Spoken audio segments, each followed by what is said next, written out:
altro lancio, un altro dialogo che vedo l'ora di godere. Parleremo dell'arte di mutare. Luca Martinelli che dialoga con Nadim Samman. Eccoli qui. Benvenuti. Ciao. Vi lascio il microfono e il palco è vostro.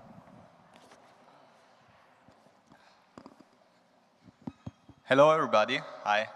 We're going to have this talk in English. We're going to try to make everything slow and clear for all the people here. We're going to have an amazing time. We have 30 minutes, thankfully, for this conversation with Nadim Samman, who's coming from? Berlin. Berlin, right? And so specifically, we're here because there was this opportunity. You wrote a book, but it's not a recent book. It's from a few years back, right? No, it was just published last year, but it came out in its Italian edition on Luis University Press just a couple of months ago. Yeah. So the opportunity is that we're revisiting this book that has been written by Nadim, which is called Poetics of Encryption. And recently, the Luis University Press, thanks to Valentino Catricalà, did a republishing of the book in Italian. So if you are interested in the topics that we're discussing today, the book was published in Italian, so it is accessible to you right now. So, to go into the core of the topics of the book, right? It touches upon very specific themes, but in order to touch these themes, maybe it's important that we focus on the general environment, right? We try to set a scene. The specific scene that you're depicting inside of this book is this era that we're living in right now, which you call Technocene. So for the general public, could you try to explain, to show us a picture of what do you mean with Technocene, this era in which we live right now? I think for those who've been following debates in art and in philosophy recently, there's a lot of concern with periodization. People talk about the Anthropocene, for example, the concept of the Anthropocene, that humanity has left its mark on the geological layer, for example, or they talk about the Chthulucene or the Capitolocene. But I think that all these attempts to periodize the present speak to, as it were, a concern that we need to find our place in time. The contemporary, what does it mean? It's what's happening now, but how do you define the experience of the contemporary? And I think the Technocene was a word I use to describe the fact that we all feel out of time. We feel that we live at a moment where the distinctions between what is past and what is yet to come are all scrambled. For example, now through things like CRISPR and certain gene editing technologies, there are attempts to bring back the dodo or the woolly mammoth, for example. So you have this idea that even things that are extinct are kind of reanimated and are about to walk among us. So there's a sense of the undead. Nothing is ever over, and the things that aren't yet over actually get in the way of our future. And if we would bring that to the human space, we have a situation where people who pass on, who die today, their social media profiles live on. Sometimes they're taken over by bots. Sometimes, they tend to operate, at least in the online space, as if those people were still alive. And for example, just recently, a Chinese funeral home has created a product which is a synthetic AI service where you can give your data set of your loved one, all the photos that there were ever taken of them, all the videos, maybe every social media profile update, and then you can create this avatar version of them to interact with. So the past really kind of very quickly and in very surprising ways sort of interacts with our present, and it screws a lot of things up. We feel very displaced in time. And that's a function of technology being kind of penetrating every aspect of our being, from our biology and our social and political systems, right the way through into how we talk about who we are and the culture we share. Everything is up for grabs and nothing is settled. Everything is out of time. So the situation is that we live in a period where we have fully pervasive technology, right? That encompasses, it's present in a very deep way in every single aspect of how we consume and live on our life, to the point where the past, right? You're saying it's in a state of undead, it's constantly coming back. And also our future, in a way, it's changing in front of us, sometimes outside of our control, based on information of the past, right? Absolutely. And we also feel a little bit undead ourselves, because our digital shadows walk not just behind us, but in front of us. So what we are trying to underline right now in the introduction of this scene, right, the Technocene, is clearly a picture where us as humans, we find ourselves in a situation where we are in a crisis of identity, of meaning, of purpose, correct? It can sometimes feel like that. So in the book Poetics of Encryption, after introducing this concept of the Technocene, where the subject is us, technological products, companies, and our desires, then you introduce 3 different states of how individuals live inside of this period, correct? Specifically, it's being locked in, locked out, and locked down. What I would like to do is, I would like to go through these 3 examples, one by one. For more context, Nadim has been, after the release of this book, creating a series of art curations involving different artists, trying to embed their art into how they place themselves in contextualizing these different 3 states, right? So locked in, locked out, and locked down. Would you like to maybe start exploring the concept of being locked in? Thank you. Perhaps just more of a broader point. I mean, I think, as I say, technology is part of every aspect of our life. From our most intimate moments and relations, think about how people find love, perhaps through online dating apps, you know, through to how we get around cities. You know, what was it like to move around the city before ride-sharing apps? How did we imagine, how did we relate to this urban space without Google Maps? So we rely on it for so many things. In fact, we rely on it for all the things that make us contemporary, that make us feel modern, that allow us to live the kind of lives, the lifestyles that we have. We couldn't do it without these tools or these, you could say, prostheses. And yet, here comes the twist. We rarely understand how these systems work. On the one hand, because we can't all be specialists in every technical language that obtains. We can't all write code. We cannot all kind of understand how these things work, because, you know, they're just, the age of the universal intellect is over. I think Isaac Newton's the last person who could reasonably claim to be a scientist, an artist, a poet, and kind of have a good overview of the full state of knowledge. The state of knowledge is fragmented amongst specialists. Okay, fine. But even if we could speak the technical language, even if you have studied, you know, computer science or engineering, usually, at least when it comes to consumer electronics like the iPhone, etc., these devices are proprietary. You're locked out. So this is where we get into the issue of, like, there being a hidden dimension to technology that we all encounter every day. Silicon Valley says technology is opening the world up, it's making it more transparent, it's putting knowledge at your fingertips, and it's giving you agency. And yet, through the experience I just described, we find that we rather encounter a world of proliferating black boxes. We find that the world is more mysterious or more kind of occult, if you want to use that term, than we realize. So the question is, how do we deal with that culturally? How do artists attempt to kind of recuperate a sense of agency or a sense of meaning, or perhaps the vision of a political subjectivity that we might want to have?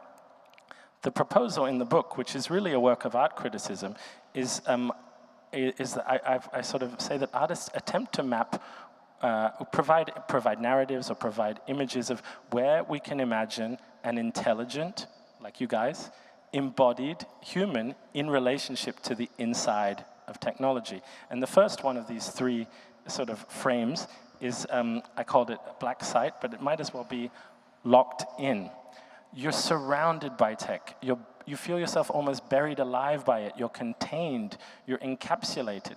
If you were to leave Rome, go up a hill, stand in an empty field, you wouldn't be outside of it. There would be satellites buzzing overhead. There would be Wi-Fi signals kind of running through the ether. So you're always already inside the technological edifice. And so there's a sense in which I think artists picture this idea of being sort of trapped or contained. And so I think that artists want to provide images of that situation, in a way give voice to this feeling of entrapment. On the other hand, they might want to map this space, because when you're locked in, if you really are kind of stolen away, maybe you don't really know where you are in the system. So they want to map the contours of this terrain. We find a lot of artists who work nowadays to kind of make images about infrastructure. They make work about server farms. They go to the mines where the conflict minerals are produced, and they try to unfold kind of, as it were, they try to map the crypt, as it were, in encryption.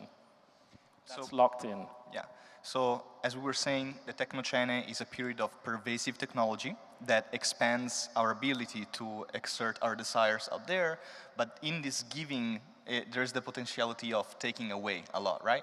So in this first state of locked in the book, there's this description of using these devices. For example, you mentioned like Glovo, like ordering food home, and there's this idea of this sort of like shell, this armor that extends your ability to extend your desires, but at the same time traps you in. Right. Yeah, I mean, it's a book of art theory, so it's a bit recondite. But I think I start that chapter, that section, as 3 sections in the book, with an artist's work that retells the myth of Orpheus and Eurydice. And for those of you who aren't familiar with it, Orpheus is, of course, in Greek mythology, a poet whose partner is lost. She's bitten by a snake and taken to the underworld. And Orpheus goes into the underworld to retrieve her, to try and to kind of rescue her, bring her back.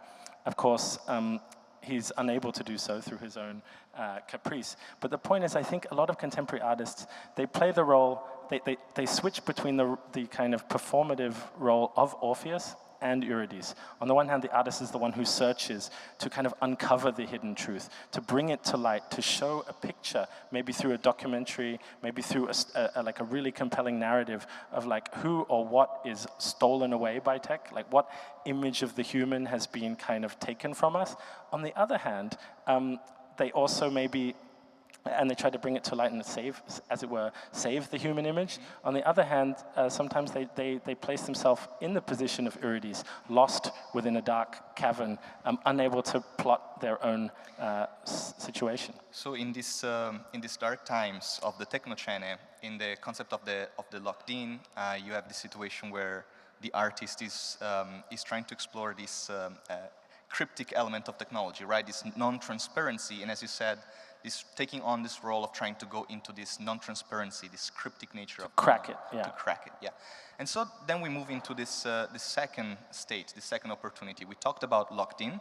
The second opportunity that this book critically presents for artists to try to describe our modern era of Technocene is the concept of locked out. Yeah, that's chapter 2. I mean, the flip side of being locked in is locked out. You know, you would like to know more. You would like to penetrate to the heart of the matter, like Orpheus, using your charms, using your skill, but you can't. You may only deal with the interface. And I think this is really clearly, illustrated by the iPhone. This is all interface, right? You can't. It's even unclear how to open it up properly. And so you find artists. I have anyway.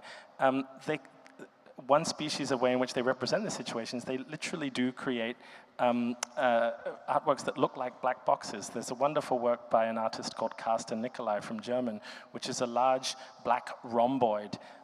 In fact, it's inspired by the rhomboid that appears in a print by Albrecht Dürer, a famous Renaissance print. This mathematical object is supposed to represent the limits of human reason, but in Dürer's print, there's a foggy outline of a face in the surface. It's almost like a blurry mirror.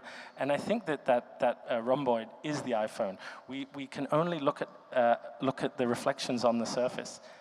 So there's a lot of work that sort of, as it were, tries to dramatize these inscrutable technological objects. And if you look at the book, you can see pictures of artworks that do that. But there's one further turn of the screw. The real black box is the one that pretends to be transparent.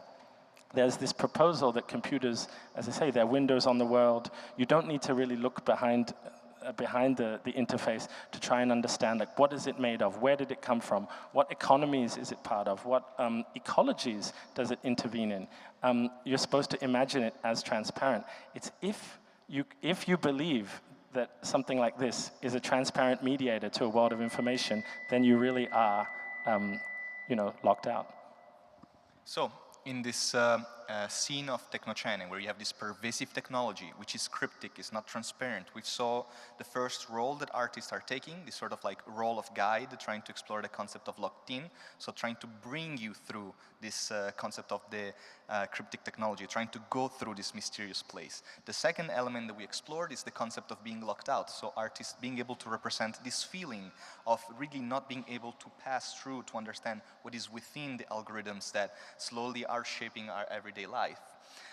One very interesting thing that I really appreciated from the book is this understanding, which will easily lead us to the third point, of all this previous data. No? You introduce this concept of, you talk about the concept of the digital twin, right? So there's all this information that you're sharing about yourself as an individual out there. And this is something that you have created in the past, but while living in the past, this information somehow has the ability to control your future, right? It gets into predictive algorithms. A very simple example is right now when you're using your phones, not only it's monitoring you, it's collecting data about you, but then it's making predictive conscious choices and trying to understand what to serve you next in terms of entertainment, in terms of products, right? It's trying to guide your future in a way. And this idea leads us to the third concept, which is locked down, correct? Yeah, the third chapter heading. I should just say, I mean, these are all notes on what I think is a new paranoid style in contemporary art. I mean, there is other art out there. It's not all doom and gloom. However, that's what this book is about. I should say, just briefly on the black box. So I spoke about the black box of cybernetics. That's a technical term.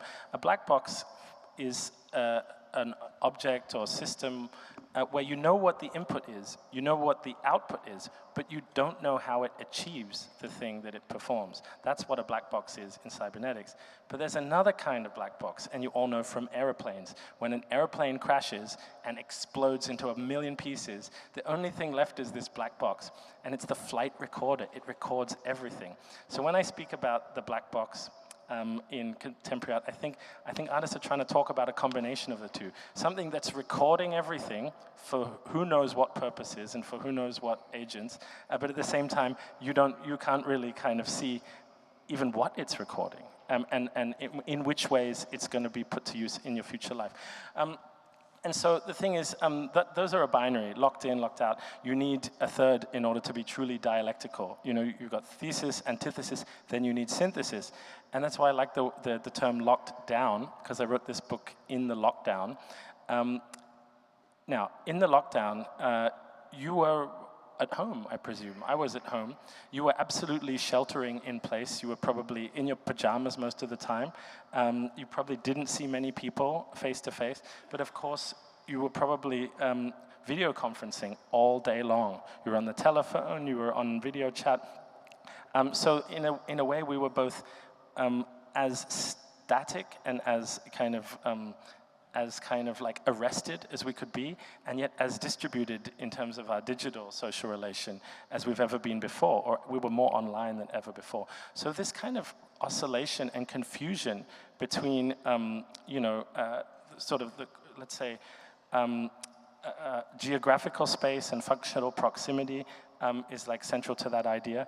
But I held this under the sign of the black hole as well. Why? Because you can't see into a black hole. Not even light escapes it.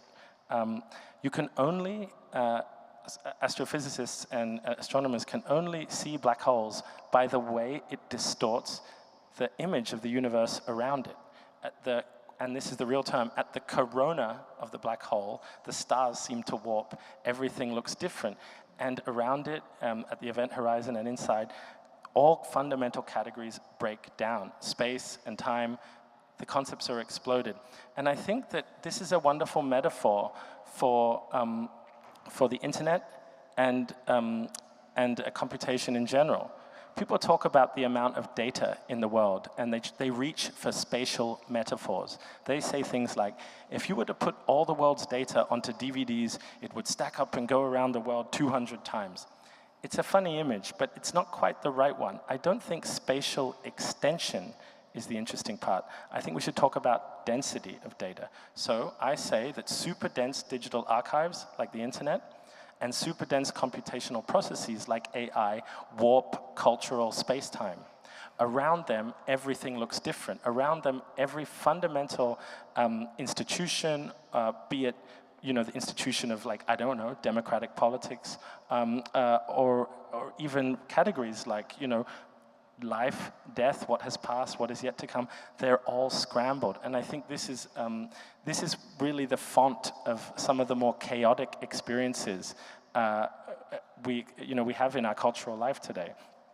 So I think that we experience all these chimeras and these category violations around these super dense digital systems.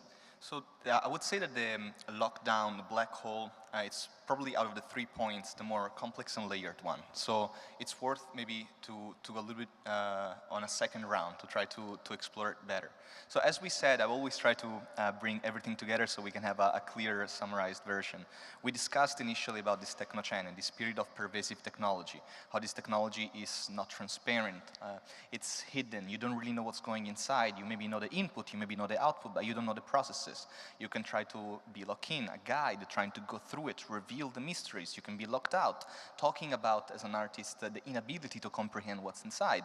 So, to go to a point that he said, the image of the black hole is very important. This element of the space around, this density of data, right? You talked about this huge informational archives, this AI warping the reality. It almost implies that this era that we're living in, and this is probably where we're gonna try to close on this topic, is the Technocene is a period where the timeline of events, as we've understood it so far, kind of like loses its footing, right? We have this moment where maybe the conception of history, present, and future, how we've lived it so far, on an artistic cultural standpoint, could lose its grounding. We are about to experience a new way to live in the past, the present, and the future. It's not so much that we experience one new way, it's that we experience countless new ways constantly and at warp speed. And when we talk about, like, what categories are being violated, I think a fundamental example of that would be maybe the epistemic category of truth. There's so much talk about a post-truth moment. And a lot of that has to do, as I say, with just the amount of information out there. The density of the internet it sets everything on the same plane. Crackpot theories vie with scientific research on the same plane, to the point where you end up with these things like super conspiracies. You end up with an inability to kind of survey a kind of axial point. And one important thing you said is it gets to the point where this cultural density of these theories, right? They go even to become stronger than the reality maybe proposed by a government or a general state of information. Yeah, I mean, living in a world where all of us understand that there is more than meets the eye in the realm of tech, we are naturally kind of pushed towards a certain paranoid style. And it's no wonder conspiracy theories rule the day, and it's no wonder that they emerge online. Yeah, conspiracies emerge online precisely because all the information's online, and the value of the conspiracy theory to the user, if I may venture, a suggestion, is that conspiracy theories try to gather all kind of plot points into a cohesive whole. They try to make sense of the heterogeneity by incorporating all contradictions within it, without ever saying, well, if there's a contradiction, one thing must be true and one thing must be false. So it's the kind of only way to kind of, in a way, love the data, And it's strange and it's weird and it's not a good vibe. And might I also add, because I believe some people in the room must love blockchain and Bitcoin. If you imagine the amount of, finance, the amount of capital in cryptocurrencies today, how important it potentially is in the economy, or if you believe it should be important, and you understand that the president of the US is pushing cryptocurrencies, ask yourself this: how is it possible that we don't know who wrote the white paper for Bitcoin? That Satoshi Nakamoto is a pseudonym for someone whose identity we don't know. So a hidden figure invented this system with billions upon billions upon billions of capital in it that is like this massive new economic force, and it's all good? No, of course people are paranoid. Yeah, of course absolutely. Conspiracies proliferate. So thank you so much. Yeah. Thank you so much. Nadim. On that light note.